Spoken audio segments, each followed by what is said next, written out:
Gotta keep trying, gotta keep my head high. Always gonna be another mountain, always gonna make you lose, always gonna be an uphill battle. Sometimes you gotta have to lose. Ain't about how fast I get there, ain't about what's waiting on the other side.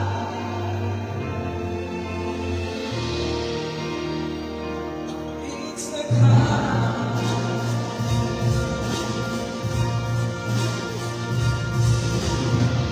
It's struggles I face, the chances I take. Sometimes it knocks me down. No other break. I'll make the noise, but these are the moments I'm gonna remember most. Just gotta keep going and going and I gotta keep strong. Just keep pushing. So it's gonna be another round. Always gonna wanna make you lose, always gonna be an uphill battle. Sometimes you gotta have to lose. Ain't about how fast I get, ain't about what's waiting on the other side.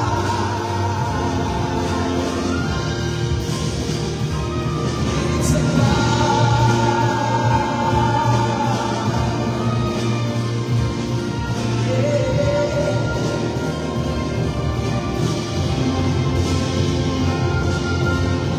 It's always gonna be another mountain, always gonna wanna make it, always gonna be an uphill battle.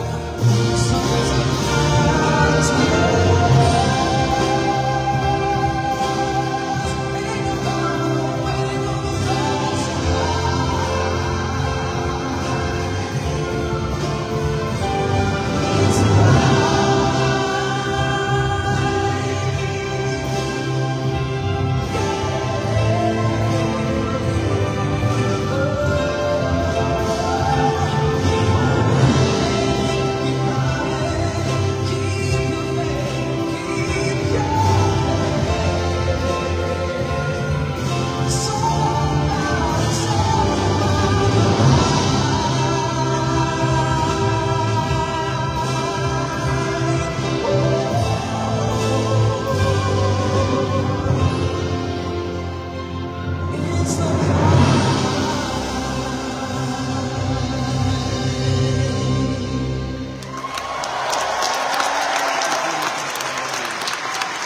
Thank you so much.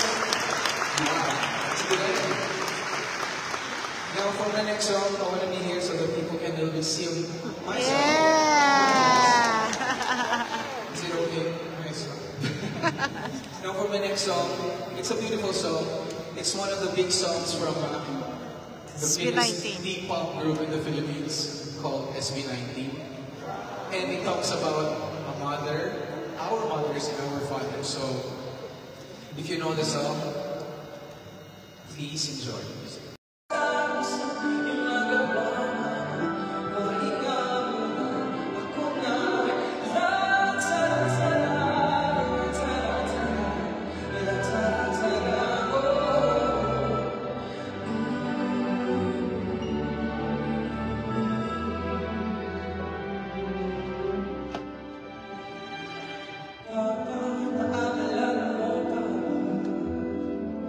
No ko ay bata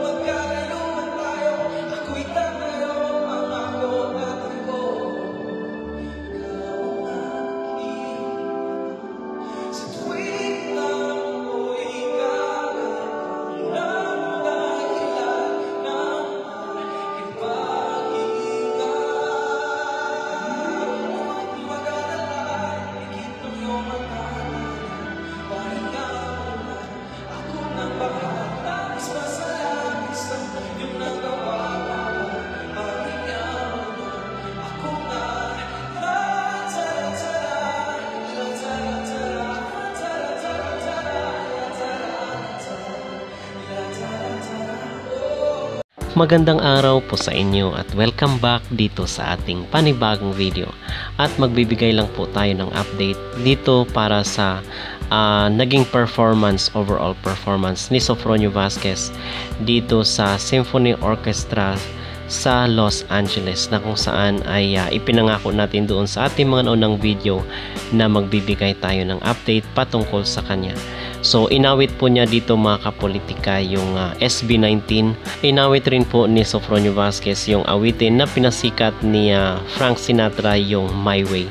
So hindi lamang po natin maipost dito mga kapolitika yung ibang mga awitin dahil po meron pong copyright, pero ipopost ko rin po yung link dito sa comment section para mapanood nyo po yung ibang mga performance ni Sofronio Vasquez dito sa kanyang pag-awit sa Ode to Summer.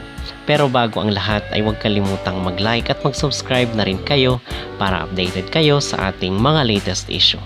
At quick reaction lang po dito sa naging performance ni Sofronio Vasquez before yung kanyang concert sa mga susunod na araw or sa susunod na linggo, dahil babalik sa Pilipinas para dito sa Bravo concert ni Sofronio kasama sila Jed Madela at si Bituin Escalante. So inuulit-ulit po natin mga kapolitika dahil po yung iba marahil sa inyo ay taga dito lang sa Maynila, so medyo malaki pa po yung bakante para doon sa mga tickets. At kung kayo ay malapit lang dito sa Parañaque City ay pwede po kayong mag-book sa Ticket World. So sinabi po natin na medyo pahirapan dahil yung mga bagong sibol ngayon, yung mga Gen Zs at mga millennials ay talagang doon nakatutok sila sa mga K-pop na mga artist.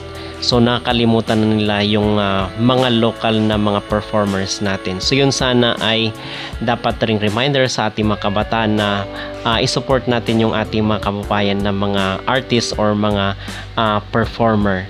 So kasi kung inyo napapansin, di ba, pag mga K-pop yung magpe-perform dito sa ating bansa, kahit pa yung pinakamalaking mga stadium, mga pinakamalaking venue ay talagang sold out yun mga kapolitika, dahil doon nakatutok ngayon ang mga Gen Zs at mga millennials. So nakakalimutan na nilang mag-support sa ating mga kababayan na nagtatanghal sa ating bansa. So yun ang ating reminder lang sa ating mga kabataan ngayon, na kung saan ay dapat suportahan rin po natin yung sariling atin. Okay?